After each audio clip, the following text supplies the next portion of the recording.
L-Assoċjazzjoni Maltija Lukandi u Ristoranti l-MHRA laqet l-aħbar dwar il-linja tal-ajru nazzjonali l-ġdida li se tieħu post l-Ermalta kurrenti.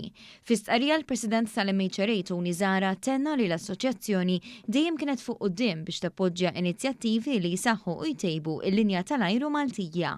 Fl-istqarrija ġie rimarkat kif l-istorja tal-linja tal-ajru Maltija tista' tiġi deskritta bħala mezz importanti biex tul is-snin kibret l-industrija tat-turiżmu minkejja d-deċiżjonijiet li kellhom jittieħdu u li ħafna drabi kienu jkunu influenzati minn direzzjoni politika.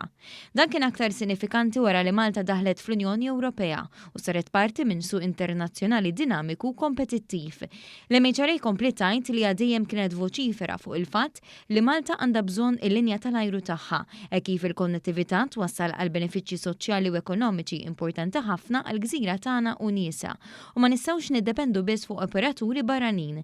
L-MHRA qalet li l-linja tal-ajru li se tieħu post l-Ermalta għandha tiġi interpretata bħala opportunità unika biex nitalmu mill-iżbalji tal-passat u jiġi evitat li dawn jirrepetu ruhom.